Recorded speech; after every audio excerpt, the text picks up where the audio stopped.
2026 marks the centennial anniversary of U.S. Route 66, and the region is preparing to celebrate. I'm Lisa Allegas, and this is Newsmakers. In this edition, we talk with those involved in honoring the Mother Road in Joplin and Kansas, including an upcoming visit by Michael Wallace, the man who literally wrote the book on Route 66. We begin our conversation with Visit Joplin Director Patrick Tuttle, Route 66 Commission member Dale Oglesby from Galena, Kansas, and Renee Charles with Cars on the Route. Thank you all for being here. Pleasure. Thank you. So, Route 66, 100 years it's been around. So it runs through northeast Oklahoma, southeast Kansas, and Joplin. We mentioned Michael Wallace. He'll be speaking here on campus April 4th. Patrick, tell us about that event. Michael's coming in town. We're dedicating a new mural for the Tri-State Mining District, which is actually, we've dubbed it as a Route 66 Tri-State Corridor. So our history of these three counties in Jasper County, Cherokee County, and Ottawa County, we go back to the mining days. So we predate Route 66. So for that factor, we've all worked together for years, and we've dubbed it the Route 66 Tri-State Corridor. Only place on the 8 states of the route that you can go through 3 states at one time. So that's really cool. There are 8 states. Tell us, what are all the 8 states, since you mentioned them? Illinois, Missouri, Kansas, Oklahoma, Texas, New Mexico, and Arizona, and California. Got them backwards there. There you go. I see. I didn't want to stump you, but I thought you'd know better than I. Wallace's book inspired aspects of the movie Cars, which is quite the homage to Route 66, as we all know, especially in Galena. In fact, he voiced a character. So Dale and Renee, tell us about Galena, which is very rich in the Route 66 history, especially Cars. I mean, you have your own Luigi's, right? We do, Renee. Yeah, we have Luigi's Pit Stop. I like to say that Michael and the Pixar crew coming through really put Kansas, not only Galena, but Kansas on the map as far as, a lot of maps didn't even have Kansas Route 66 running through it. So I like to say that thanks to Michael finding the tow truck and seeing other inspirations like the building across the street from us and Dean Walker who turns his feet backwards.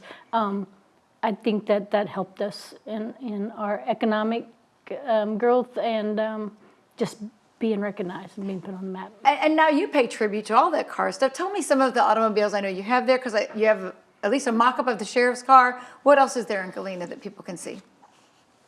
We have the actual inspiration for Tomater. It's a 1951 International we call it a boom truck. He's the inspiration. We call him Totator instead of Tomater. We have a little Fiat at Luigi's Pit Stop. We have the sheriff's car that Michael actually autographed for us. We have Red, the fire truck. Then we have a parade truck that looks just like Tomater. And then down the road we have a Doc Hudson vehicle. Excellent. Yeah, so, you want to re-experience Cars on Route 66, Galena has become a very good home for it. What does Wallace, who's part historian, part journalist, help us see as the draw of Route 66 to travelers and the need to preserve it? It's kind of the synergy that's developed around Route 66 from economic development, tourism, the whole ball of wax. So that's where the National Commission comes in. We're promoting Route 66. It's such an icon worldwide. In some of my earliest days of travel, we'd go to Iceland and go to different places, and it was just not unusual to walk into a shopping mall in Reykjavik, and there was the Route 66 cafe, and wow. All that started coming together. I was in business on Route 66. I was born basically on Route 66, and grandparents lived on Route 66, so that goes way back, and everywhere we go, whether it's in Costa Rica or whatever, we always find Route 66 iconic locations. And it came to me that this is actually an important unifier of all these countries worldwide. And it's delightful to see the celebration, to see the energy, and to see the economic development and the preservation of history that we all benefit from. Yeah. In the marketing, Visit Joplin, for the last couple of years, we've been dubbing it as America's longest museum. And that's what the internationals want to see, the eclectic, the Americana, the places like it were. We've had people come in from Scotland, and I say, you got 500-year-old castles. And they say, that's all we got. They don't have the personalities. They don't have the people. They don't have the people on the route telling the stories or breaking out in song or whatever the case it is. So it's America's longest museum. They love just exploring it and seeing what's out there. Well, it was part of my question is, what is the fascination from international travelers? I know you've even so recorded a lot of them at Cars on the Route. Where do they come from? I mean, they've come from far and wide. Tell us some of the countries that come to visit and what's their fascination when they talk about it. I think we've had a visitor from almost every country. Recently, we had a couple from China, and I always like seeing that because the way they sign their names in our guest book. We've had people from Russia, people from Czechoslovakia. Me and Patrick have a good friend from Czechoslovakia, from the UK, Germany, just everywhere. I don't think I've seen any place that they haven't came from. Yeah. What's the fascination, Patrick? Well, you mentioned about the 8 states. There's over 12 international associations. So every state has its association, and a lot of that association is to keep the route alive in areas. But there's over 12 international ones. Like there's a lady in Tasmania, way in the southern part of Australia. She has a boutique, and it's Tas 66, and we correspond with her. And they just associate with it, that open road, that freedom, and then just being able to get out and go. The images of Easy Rider and jumping on a motorcycle just going. We had some folks, this is kind of interesting. Last year we had a bus coming through, and there were 12 folks from Hawaii on there. And one of the girls was 27. This was her 3rd trip to the mainland. Wow. And she the open road. They don't, in Hawaii, you have 2 highways in Hawaii, but they're not going anywhere. An hour you can cross the island. But for her to spend 14 days of traveling, just awestruck by that thing. So I think the open road, the experiences, the uniqueness, and the Americana just make it happen. Yeah. So you mentioned all these associations working to try and save it, preserve it. Is there a challenge to get funds to preserve places on Route 66, especially since a lot of times highways and byways have in the years past gone around the old route? Is it hard to find the funds to preserve it? I think it's challenging at times, but what I've seen is the more people that get involved in it and see it, then they're willing to spend their money to preserve it. So the biggest challenge is getting the word out to the people that have the ability to actually do the preservation, and we're seeing way more of it than we used to. Yeah. We're going to hear about a bad shaped mural in a bit that sits nearby and some new, even little motels. But what events does Galena have planned? I'm going to talk to Joplin in a minute. What do you have planned for the Centennial year? Well, we've got, Renee knows what she's got, and I know my job is to gather up information. We take it to the National Committee to be published worldwide so that people come and have an itinerary.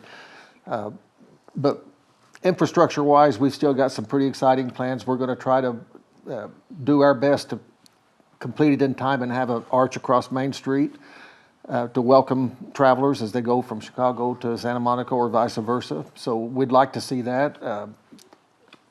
We've been doing a lot of work from city limit to city limit to try to restore and to preserve the route. The only railroad viaduct left in the state of Kansas is on Route 66 has been fully preserved and saved, and we've got some more bridges we're going to work on. So there's a lot going on, and it's a commitment that lasts a lifetime, beyond the lifetime, because there'll be more to do when we're all gone. Even after the Centennial's over. Right. Patrick, let's talk about areas in Joplin through which Route 66 actually travels, and what are we planning for the Centennial? Well, the biggest thing we're working on is, and I don't mean to degrade this, but a lot of people, communities will do a festival. They'll do a car show, they'll do a concert, they'll do arts and crafts, the typical type fair stuff. Yeah. And we decided as a staff about 2.5 years ago that we something different, do something different. So we did some searching, and we've always been intrigued by chalk art, by people doing these exhibits and all. And I did some research and found a gentleman that is one of the people with the World Street Painting Foundation. And they do 3D street art, and they're actually based out of the Netherlands. And they've helped some other big festivals in the country get established, but they predominantly do a festival in the Netherlands and in Germany. Last year we did 3 pieces. This year we're doing 10 pieces. And then next year we hope to have 20 artists, international artists in here doing 3D art. And we're going to preserve those all through 2027, through the end of the travel season for the actual Centennial. So when you mentioned those 3 pieces, that happened sort of out near the Cornell complex those are last year? Outside the Cornell in the common area. There's 2 of them that are on the front and 1 on the side. And I recommend people go look at them. They're amazing as you put your footprints and look at it, you can see the 3D effect. But you walk around it, they're observed how elongated they are or whatever. But we have 9 artists this year from international and 1 domestic.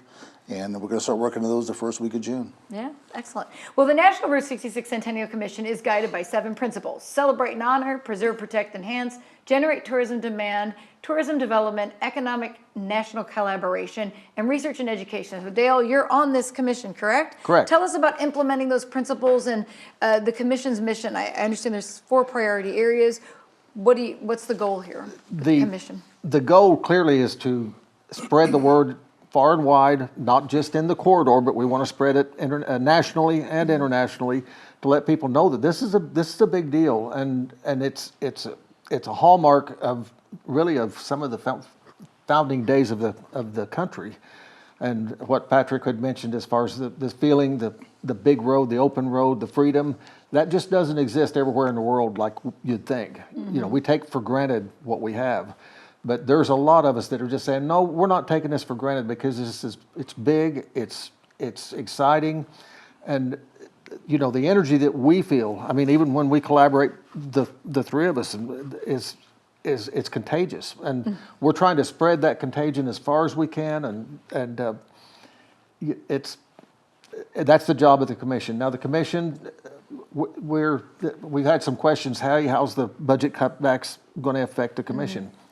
We wouldn't know because we've never been given any money. So it's clearly not really affecting our commission, but the commission consists of people, of stakeholders from one end to the other, and we're all inflicted with the same disease and the same contagion, and we want this thing to be successful and get the word out. And we coordinate information is what we actually do. Which is great, yeah. Yes. I mean, 8 states, that can take some serious coordination if you wanted to connect someone.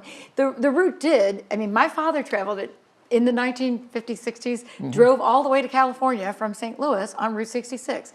Can someone still do that now? And I mean, or do they have to veer on and off? And I mean, what's the process on that? There are a few spots that have been taken away, but generally you can cruise the entire route. Like the sidewalk or Ribbon Road in Oklahoma is a good example of it being changed and being taken out. But from what I understand, they're getting maps and educating people to show routes that you can take because, like you said, they want to take the original route. They don't want to have to get off and then get back on. So some of that has to do with that research and education that Dell is part of.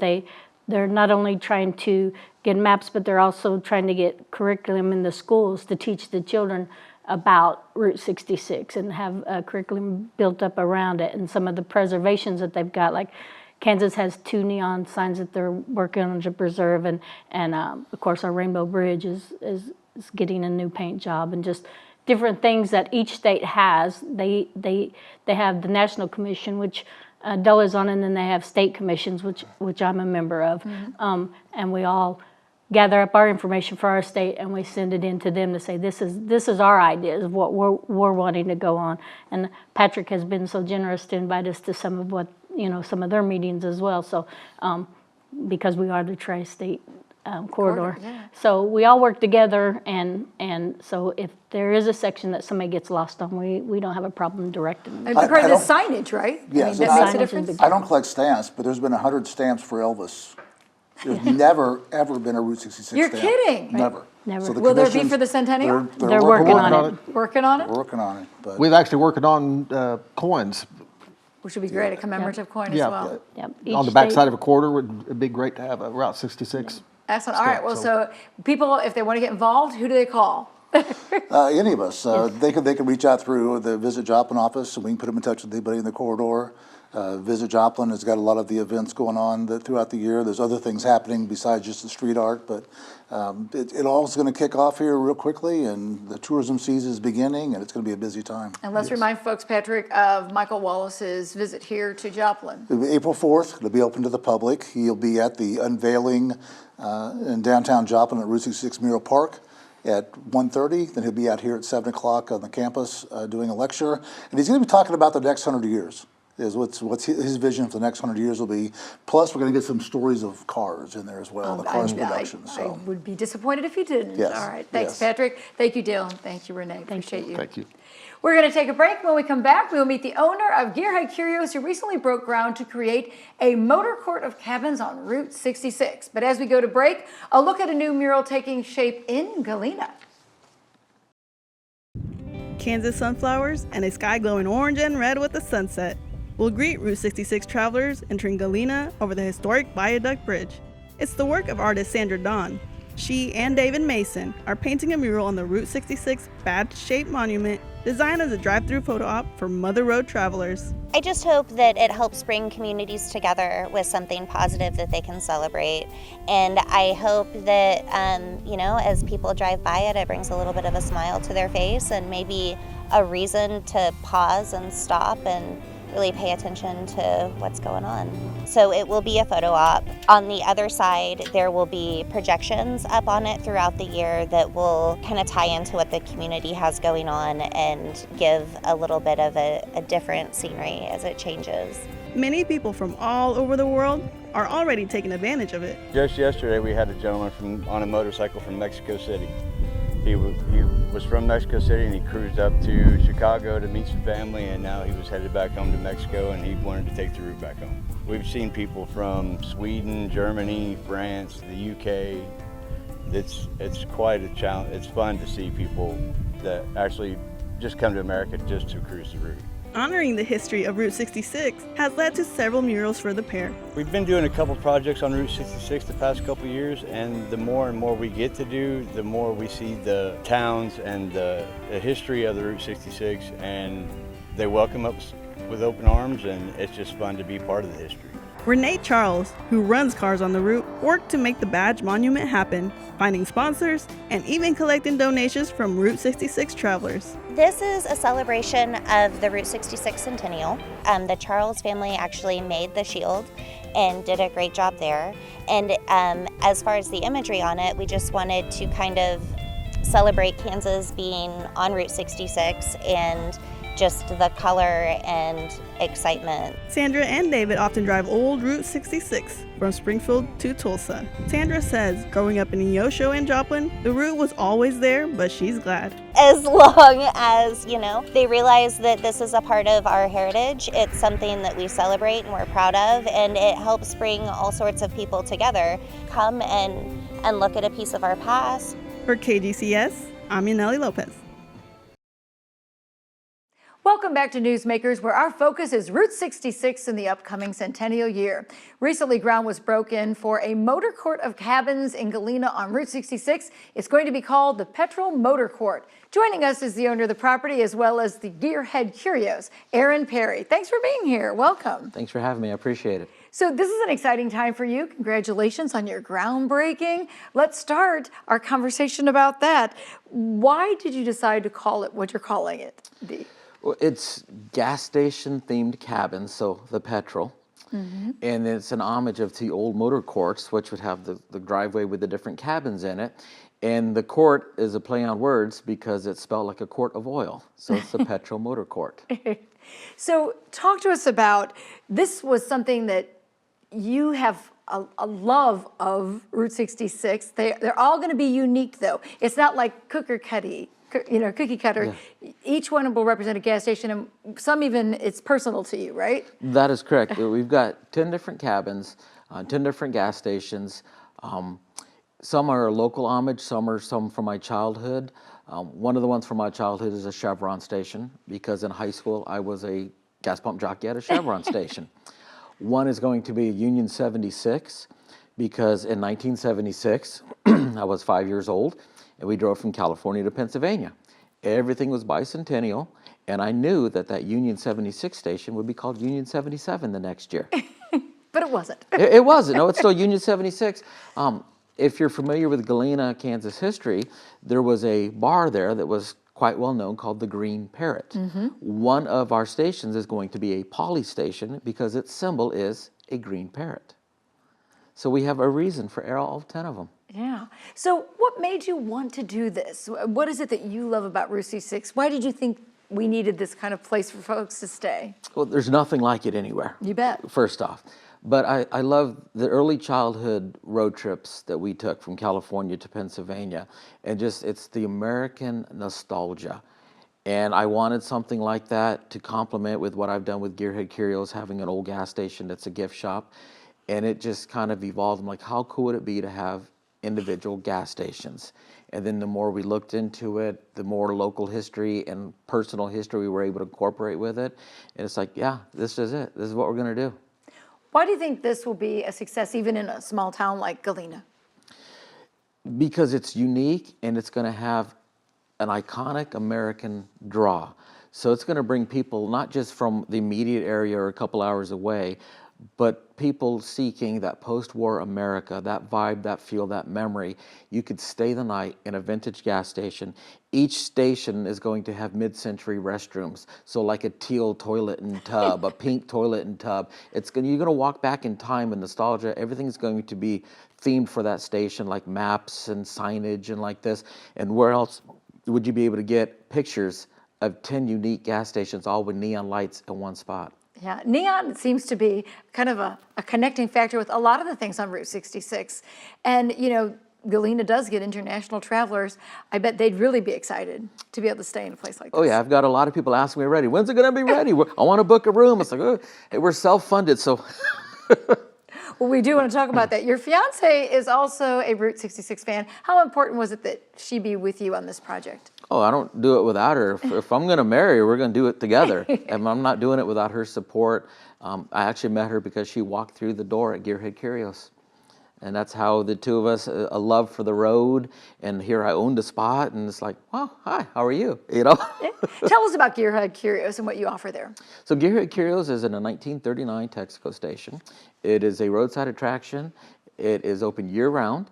It is the first and only state-recognized tourist information center, and we say it's a place to make and share memories. And as crazy as it sounds, we are famous for our restroom. Why?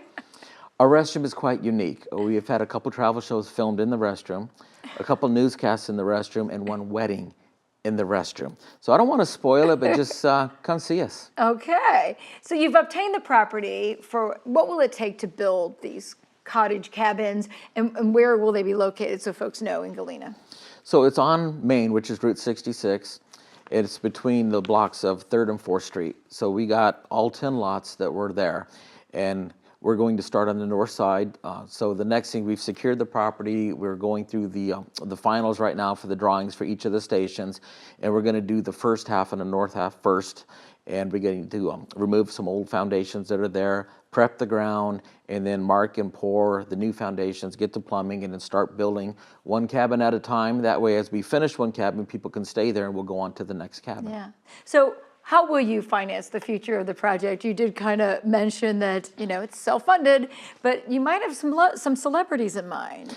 I do. So we're using Gearhead Curios and using our personal finances, but we're going to reach out to local businesses, and we're going to reach out to like a Tim Allen or a Jay Leno, who are car people, and you know, they might have a soft spot and find it kind of compelling what we're doing and give us a small donation.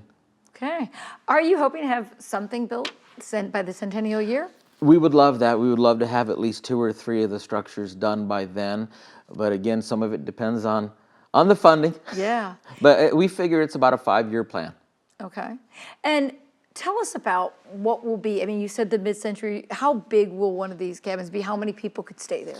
They're not going to be huge. Right. Each one is going to have 2 queen beds. Okay. And there's going to be one that's going to have like a little kitchenette to it, but otherwise it's not going to be a 5-star resort. It's going to be the old kind of reminiscent if you went to the old school motel. It's not going to be a huge room, but it's just going to be off the chart iconic. Well, there's a lot of other things to see in Galena as well. Mm-hmm. Now, you mentioned those trips. Have you driven the entire Mother Road? Never in one trip, but Okay. I have been traveling it literally since I was a child in diapers, yes. Yeah. What do you get out of that? What do you experience? What do you feel when you're on that and the places you see along the way? My mind wanders. I have a 58 Ford and I like to travel it in that car, and you get an old stretch of the asphalt or blacktop and you got the rhythm of the road, that da-dum, da-dum, da-dum, and you've got a 1958 Ford suspension, no radio going, your mind just wanders of how it used to be when the family would take a trip and you got the thermos with the Kool-Aid and peanut butter and jelly sandwiches or something like that. It just lets your mind wander to a different time period. Yeah. What do you hope people experience being on Route 66 and stopping in our area? Say that again? What do you hope the people experience, get out of that experience when they're here? Nostalgia. I hope they see. A lot of people don't realize that Route 66 goes through Kansas, and there's 13.2 miles in Kansas. I tell people that if you're traveling Route 66, you cannot get to Oklahoma from Missouri without going through Kansas. I jokingly tell people that the reason why Kansas only has 13.2 miles is because we're peacekeepers. And what I mean by that is we had 14 would be so amazing that the other states might get jealous. So, but in all honesty, I mean, all the states are important. They all contribute something different. And I want people to realize just how much is packed in that 13 miles. If you're really doing the Kansas section right, it could take you 2 days. Well, does seem to be a lot to see, and I think Galena especially has embraced the Mother Road, the Route 66, the nostalgia. I mean, to have more than one business that's focused on Route 66 might seem like a lot for a small town like Galena. But we're catering to people from all over the world, and that's by the tens of thousands. And soon, even a friend of mine is opening a Valentine diner. So we're going to have more amazing stuff that is, again, that post-war American nostalgia on our main street. So Route 66 is often a place where people like to take photos. Tell us why you think your place will be such a good photo op. It's going to be an amazing spot with neon and all kinds of signs. Picture the arch driveway with the 10 cabins that are each one have the signage, the neon, a gas pump for that branded gas. And then we're also going to have a parts store that's vintage that is going to have our like ice machine and our supply stuff in it. On the other corner, we're going to have a vintage dealership.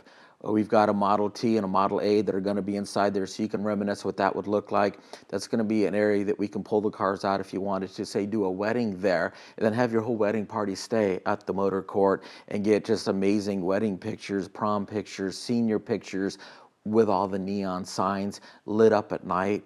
I mean, it'll just, I don't want to say overload because there's no such thing as overload, but it'll just be a beautiful neon image. I mean, and we have lots of car clubs here. Do you think they'll probably want to take advantage of that? I think that we're going to see not just the international and distance travelers, but people from Wichita, people from Springfield, Tulsa, Kansas City, doing day trips down there. Maybe not stay the night, but just to get the pictures of their vehicles inside the Petro Motor Court. Awesome. Well, good luck to you in all your endeavors, and appreciate you sharing all about the Petro Motor Cart. Thank you. I appreciate being here. Thanks, Aaron Perry.